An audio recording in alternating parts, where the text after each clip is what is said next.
Cowabunga dudes and dudettes, this is Anthony, aka Batbomb82, and today I'll be doing a review of the Masters of the Universe Origins Stridor.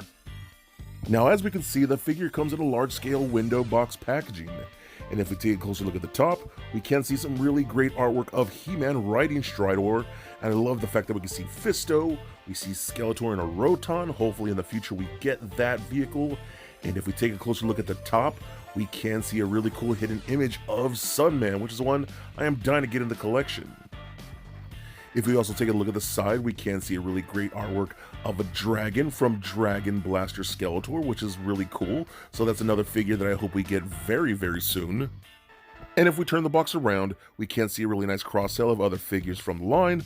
On the left, we can see some panels of the interchangeable helmet, his base stand that can connect to Castle Grayskull, which is super cool.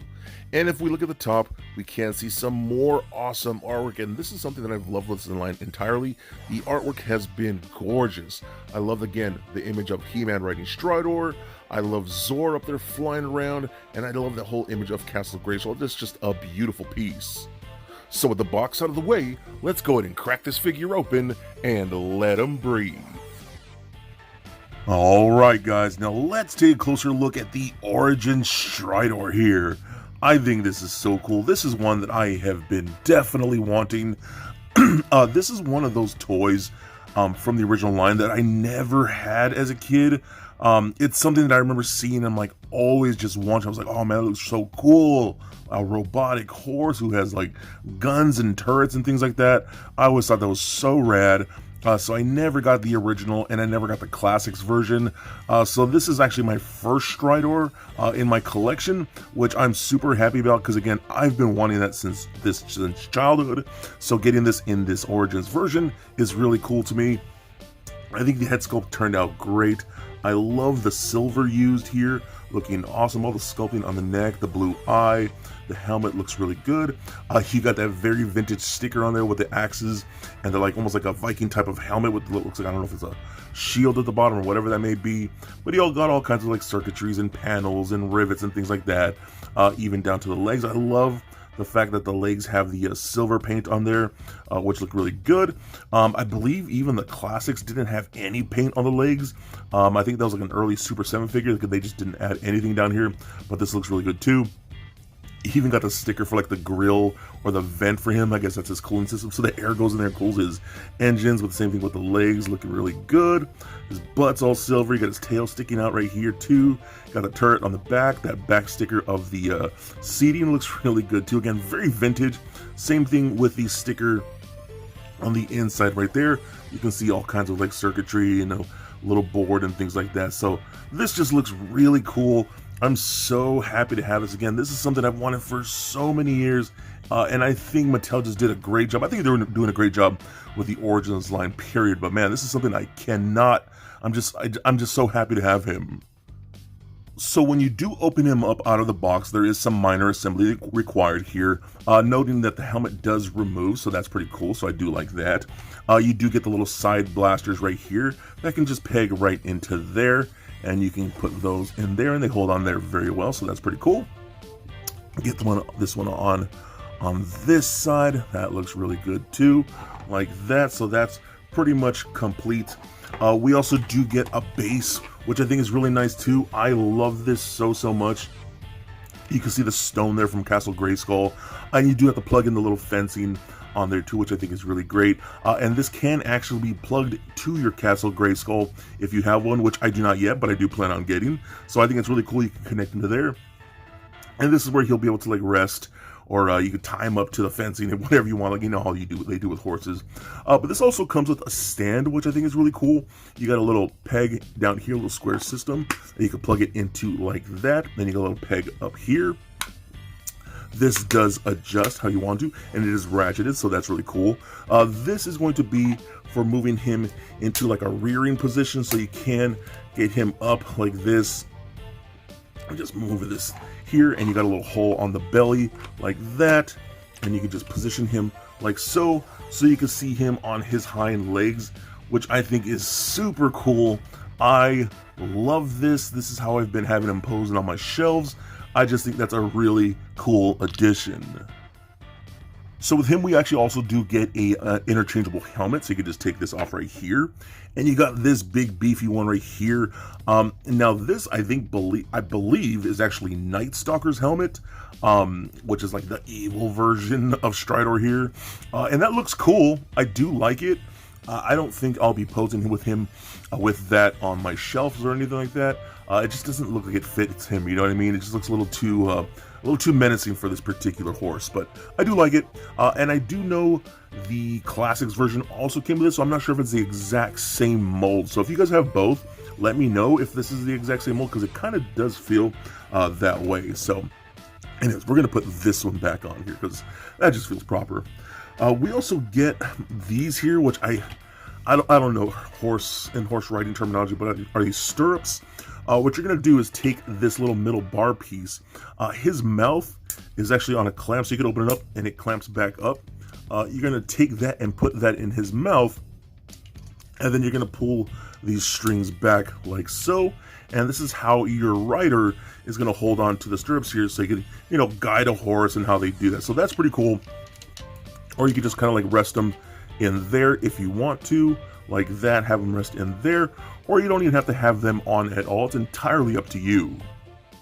So for an example, I'm going to bring in my Origins Fisto here. Let's kind of give him a little bend at the leg so he gets seated in here like that. And they fit in here just like perfectly, man. They love how they go in here. You can get them like all the way down really low if you want, see them a little higher. It just really depends on how you position the legs. But again, you're going to get these stirrups, and they're kind of just like grips, almost like the handle for Beastman's whip here. And you're going to just put them in the hands of a figure like that, and he's going to hold on to them like that. Now for someone like Fisto, who you can't do that for, just take the other side, kind of like tuck it in there like that, and it'll just rest in there. So if you want to do something like that, I think that works great. And I think for like a lot of us, we're definitely going to have Fisto riding Stridor here because that just seems right to us, and I love it. And the last accessories that we do get with this guy are going to be these blast effects. I think these are really cool. You can actually just plug these over. They just kind of fit over the barrels of all your blasters and turrets. So you can just slide it over there. You could take one, put it on this one like that. Take one on the other one right there. You do get 3, which is perfect for all 3 turrets or cannons or whatever you want to call them. And you're going to be boom. I think that looks really cool. So you can see him blasting from the front and then one from the back turret, which I think is rad. I think it's a cool addition that they're adding effect pieces. That's something I absolutely love. I'm always in favor of effects and things like that. But for him, again, that's a great addition and a great update from the vintage toy to something like that. I just think that works out really, really good. So now let's check out his articulation. So these turrets, like I said, they are just plugged in, so you can move those up and down. I'm gonna stick these up in the meantime. The head and the neck right here are segmented. So you got a ball joint that goes into this midsection, and another ball joint from that goes into this midsection to the actual head itself. So you get lots of good motion there. He can look all the way up that far, which I think is really great, all the way down like that, and kind of rotate. So you even can pivot side to side a bit. So that's really cool. I already showed you the jaw and what that actually does. And then the legs move forward, back and forth like so on the front and on the back. They go all the way. You can see the back legs are ratcheted. So you can hear that. I love that. That helps out a lot. And then the same thing with the knees. The knees could bend back and forth on the front and back. And same thing with the ankles, again, on the front and back like that. The turret on the back, of course, swivels side to side, so you can shoot in any direction you like there. And then the tail also does rotate around like that. if you want to move that around a bit. So lots of good articulation. Again, very good upgrade from the vintage toy. And again, more towards the classics, not as quite as good as the classics, but I do love it. I love that the hind legs are ratcheted, so that's really cool too. So this, to me, is just a fun toy. Again, something I've always wanted, and it's like a cross between modern and vintage, which is something that speaks to me. That's why I'm really loving the Origins line. It's kind of to the point where I'm like all in. I just want to get everything. So this makes me super happy. He's beautiful. The colors are nice and vibrant. He's just a fun toy, and I could not be happier to have an Origins Stridor. So for a quick size comparison, here's Stridor standing next to a Marvel Legends Deadpool and Mafex Batman figure. Also for comparison, here he is standing next to an Origins Fisto and He-Man. And for even more comparison, here he is standing next to an Origins Battle Cat. And just for fun, here he is with little Lego Bat Bomb. So there it is, guys, my review of the Origins Stridor. Like I've said, this is a toy that I've wanted since I was a child, and it's really cool finally getting him in Origins.